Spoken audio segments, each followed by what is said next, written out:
welcome to another edition of VAFA Tragics. Great to have your company, and we're glad to see the numbers were right up there for our first episode of the year last week.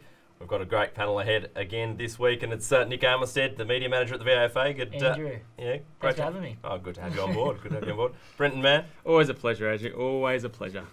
We've got plenty to talk about, including the Anzac Day round. Of course, it's just passed, and it was great to see so many clubs honour the Anzacs with their tributes pre-game. You'll see a package of those, I'm sure, throughout the show. But firstly, to the results from Anzac Day in Premier B, both matches in Premier B, in fact, with St Bede's Mentone Tigers winning a close one against Old Scotch in this now traditional Anzac Day clash between these two clubs. 7-point margin in favour of the Tigers was a great result for them, and Old Scotch, it's not going to be as easy as they might have thought in Premier B. I wouldn't have thought so. They looked good for the majority of the match, but obviously the Tigers there just came a bit strong in the end. They did indeed. And the other match, of course, Ajax getting a great win at Brunswick Street Oval in front of what I believe was a huge crowd. It was a huge traditional Brunswick crowd. They loved it. Obviously the result didn't go their way, but it was a fantastic day, capped off by a fantastic halftime ceremony. So that was the Premier B results from Anzac Day on Monday. Let's move the show forward and go on to William Buck Premier section. And I was at the game, the University Derby, Melbourne Uni. This, of course, a traditional Anzac Day clash. The University Football Club was the hardest hit by losses during World War I in terms of those fallen servicemen that didn't make it home, and of course the casualties as well out of the First World War. And a brilliant ceremony with both the clubs joining together wearing the famous Melbourne University Football Club jumper to start the game.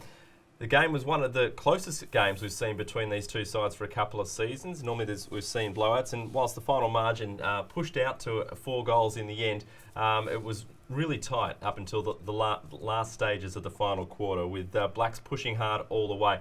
Fiercely contested match. I particularly enjoyed the contest between Charlie Richardson and Jeremy Mugovan on the ball. They were going at each other all day. Adam Pitt was sensational for Blacks in the defensive half of the ground, as was a number of Blues players around the ball as well. Marshall Rippon had an injury concern. He was off for about a quarter or so, but did come back on. So good news for Blues fans to get the win. They remain undefeated, although on what I saw, Nick, I'm not necessarily sure this sort of form is going to take them all the way this year at this stage. They've still got a lot of improvement left. Absolutely they do. Well, obviously they're missing Kieran Harper, who for the majority of the season, if not all the season. But it's good to see names like Marshall Rippon. As you said, he came back, but Jeremy Mugovan, best on ground. He's the type of player that can carry them to quite a few wins, and I'd like to see them at the back half of the season. Patrick Hayes was good as well for Blues as well. Kicked 4 goals, got on the end of a few out the back, but he was providing plenty of run off the half-back line as well. The other game, of course, was the grand final replay of sorts, or the match between last year's 2 grand finalists, St Bernard's and Old Trinity. And it was a scary scoreline at half-time, or early on, when I think Trinity jumped out to like a 5 or 6 goal lead, and St Bernard's had yet to register a score. They have. It's not great for St Bernard's, but by no means, we should write them off. I was looking into it and looking into the team compared to the grand final side, and let's just think about these things. St Bernard's lost Caven, Chad Jones, Mitch Hannon, Tom Gleeson and Ben Ronk prior to the season. They've also lost Merrington and Campbell, and Tristan Cartley just gone up to Brisbane to work. So that's like 100 goals between them. They've lost just off the back. They've got 5 players coming from their under-19s team into the side, and Clark, Pitt, Cook, Bentic all were gone by half-time in round 2. So they're absolutely struck by injury at the moment. They're struck by players playing elsewhere at the moment. So it's definitely not all over for St Bernard's. They're the reigning premiers. They're going to be there. They're going to come back. They're going to get their first win in the next couple of weeks. No doubt about it. I've booked them in, and things are looking up for the Berners boys. You've heard it here first. So how long do we give them, do you reckon, to really settle their line up and start playing the way Bowen Riley wants them to play? Yep.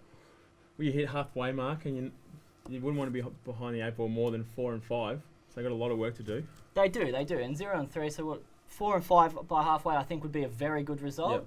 Very good result for them. But just once they start getting a healthier list, once they start getting continuity into these younger players, I'm sure we'll see an improved effort. It was good to see them making a bit of a charge back at Old Trinity, but Old Trinity sitting pretty on top of the ladder and doing great, doing no wrong at this stage. I'm sure we'll hear about the match of the round heading into that in our news headlines coming up in just a moment. Other games, of course, Old Melburnians, and for me, they're the story of William Buck Premier at the moment. I think Nathan Brown, by his own admission, said he didn't have great expectations necessarily about the season, but sitting at 2-1, and they do have some Bernards coming up this week at home or at Sports Cover, their new home ground, Old Melburnians. So be interesting to see. They could potentially go 3-1 and really put the cat amongst the pigeons of some William Buck Premier sides that thought they, OMs might be a team that would be easier to beat, perhaps going through the season. Exactly. Well, they obviously didn't win the Premier B Grand Final last year, so not that you take too much from that. I mean, they've made the move. They've got a few good players in. Matt Thomas, I see, was in the best on the weekend. I don't know. Well, Andrew, you're the expert on this. I mean, his top four. His top four are a possibility for Old Melburnians. Oh, it's a great start, great building blocks, and they can only keep winning. I'm not going to say 100% just yet whether it's a possibility yet. One of the team that did beat them in the grand final, we see this often. The runner-up comes up to William Buck Premier section and does really well because they're a bit burnt, I guess, by the fact that they lost the grand final the previous year. St Kevin's, on the other hand, have come up with so much expectation, and in the big game against Oldsaverians, they went down. Great to see Brendan Goss and Matt Hanley both kick 4 goals each for Zavs. Again, St Kevin's at home. So, that was a fortress for them last year, the TH King, and they've dropped a big game to Old Zavs. I know it is a big jump, as we talk about Prem B to Premier, but it is quite a predicament they find themselves in at 0-3. It's not ideal by any means, and loss of players can't result in the loss of the season as well. So it's a big 6 weeks for St Kevin's. And for OMs and Zavs, I think between them and a couple other sides, they're going to be raffling for those last probably 2 spots in the top 4. So how many sides do you think make the top 4 at this stage? I think 3 undefeated sides in there? Yeah, I think Trinity and D-La are locks. I reckon they are locks, just judging on current form.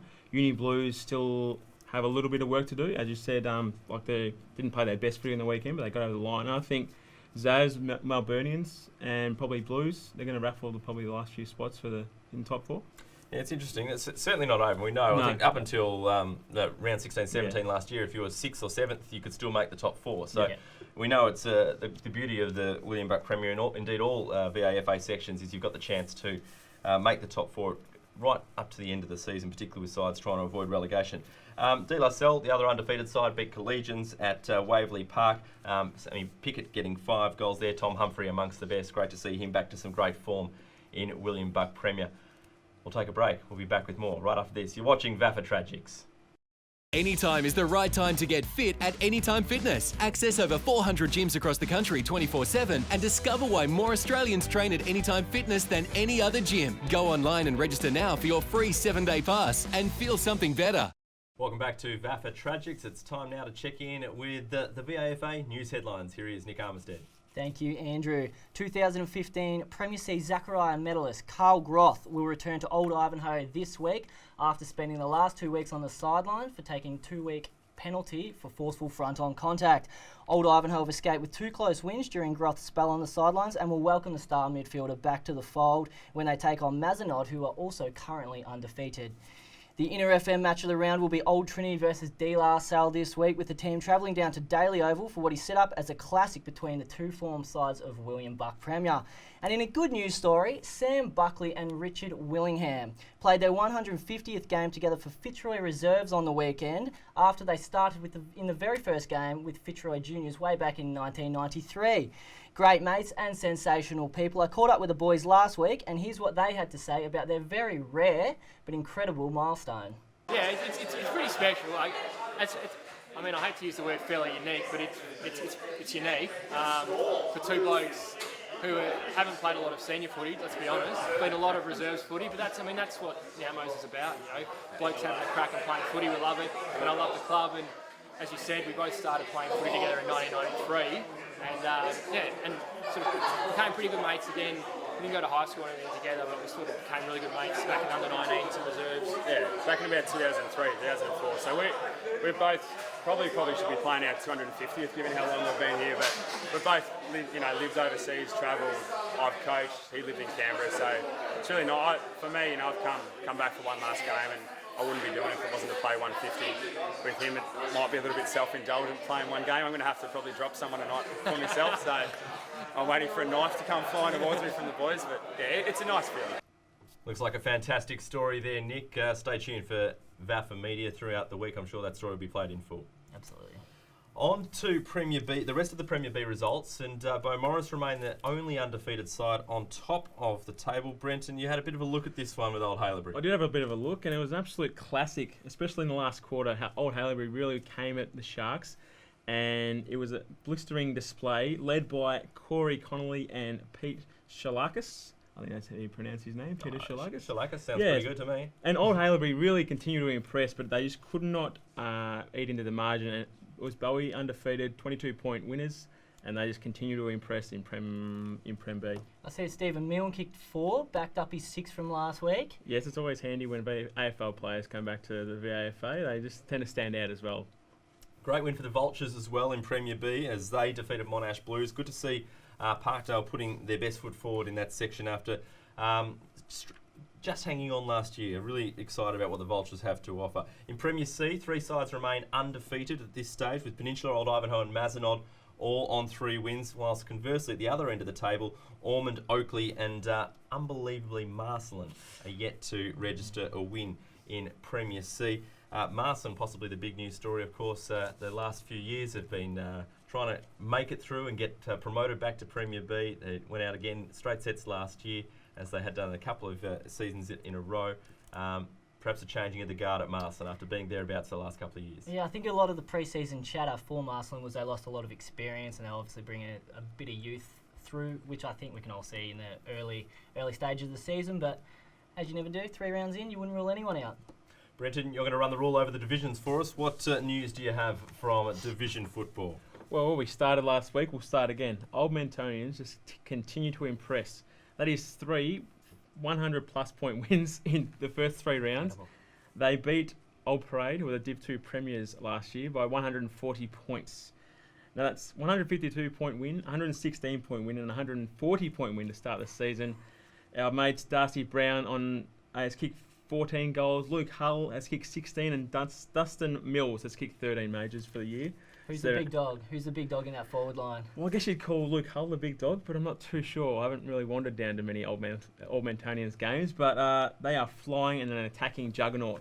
It's hard to believe they've won 3 weeks in a row by 100 points. Certainly, you wouldn't have picked it. I mean, last year they were, I'd say, middle of the table, and just but this year they're absolutely flying and look to do good things and maybe jump out of that Div 1 where they've been anchored for so long. Division 2 for us, Brenton. Division 2, my old alma mater, St John's, shoot to the top of the Div 2 table with a 93-point win over their mates Melbourne High. It's always good to see. I like seeing Melbourne High just get done. We've got a couple of friends down there, and sit atop the Div 2 ladder. And for Preston, disappointing that they had a win and just to get demoted to, I think they sit second. They had a narrow win against Eltham and Eltham College, which is not easy to do. And then we'll stay with Div 2 with West Brunswick, the promoted side from Div 3 and the Div 3 premiers from 2015. They seem to have found their feet in Div 2, which is a fantastic story. They sit third of the ladder after a 31-point win over Yarra Valley. Now we move to Glen Ira, who were the story of the year in the divisions thus far for me. They smacked Parkside by 93 points, and they sit undefeated and top of the Div 3 ladder, And they sit with Glen Ira, it is Canterbury and Hawthorn all undefeated. And Nick, you had a look at Hawthorn. I did have a look at Hawthorn. I made the trek down to Rathmines on the weekend. I think they might be coming up my performance players of the week, but that is fast becoming a fortress for that team. And unfortunately for Chadstone, they've suffered another defeat, which is not fantastic. And it was Masala this time who recorded the biggest win in their short history in the VAFA when they smacked Chadstone by 100 points in a disappointing day for the Sinners. That rounds out the division report. Very good, thanks Brendan. It's time now to move on and have a look at the performance plays of the week. Nick, if you want to kick us off. Absolutely. As mentioned earlier, Hawthorn is my performance player of the week. I made the trek down there. They defeated Swinburne by 121 points, kicking 12 goals to 3 in the final quarter. Now, looking from the outside, they would have 4 to 5 of the best big men in Division 3 running around. Of names such as Jason Ince, Nathan and Justin Rady, both dominated, brothers I believe, and Trethewin has come back from Nunawading this year, and he was by far the best on ground. He kicked a bag of goals. He probably got about 35 touches. they're flying. And as I said earlier, Rathmines is a fortress and a scary place for anyone to go down there. That small, narrow ground and those big men just clunking everything. Brenton, your performance plays of the week? Plays of the week. Who are we focusing on? Well, let's turn into the St John's show. Into the St John's show. We did every other week last year. Will be their skipper Glenn Costas will be my performance of the week. I've gone the Barmy's Army early. Sorry, performance of the week. Caulfield Grammarians. Well, there's a preview of Barmy's Army. Sorry about that, fella. Coming up. And Caulfield Grammarians, who had a tough year, demoted from Prem B in 2015. Sorry, they beat Marsland on the weekend. They sit 2-1 and 4th on the ladder. They're up and coming, which is a good news story. I'll stick with Masala. 100-point winners, their biggest or first 100-point win at senior football level in the VAFA. Great result for them. Loving the spicy footy down there. Barmy's not here, but we're still going to give you Barmy's Army. Nick, have you got someone for Barmy's Army? Because I'm sure Will's got a note here. He sent me a note actually saying include a guy from round one that had a good performance. So he's still plugging guys that played well in round one. But anyway, I'm sure you've got someone from the round just gone. I do have someone from the round just gone, and we thought we'd help Barmy out this week by giving him a few. I've got Dale Collins. I know this is obviously one. He kicked 100 last year in Division 4 for Westbourne Grammarians. Or over 100, sorry. He kicked 6 on the weekend. He's got 15 from 3 games. It's pretty safe to pencil in. I'm not gonna lie, it's a pretty safe bet. But pencil him in for what? Another 100 or? I'm not going that big. I've made some big calls already. I'm not going to go that big. But pencil him in to make the Division Team 4 of the year. That's a mystery of mine, isn't it? Yes. Clue: someone from St John's. We'll go with Glenn Costas, who is it's his first year as the standalone skipper. He's donned the famous number 13 for St John's, and he was best on ground in their 93-point win over Melbourne High, and a small forward / midfielder who should be featuring at the end of the year in the team of the year. Tommy Tinny Cairns is my performance plays of the week. Kicked 7 goals for Old Camberwell in their 59-point win over Oakley. Well done, Tommy. You've made Barmy's Army this week. Nick, thank you. Thank you, Andrew. We look forward to seeing that story on VAFA Media during the week on the 2 Fitzroy players reaching 150 games. Brenton, good to see you again. You too. Have a good week, Andrew. Enjoy the week. We'll see you again soon on the Tragics.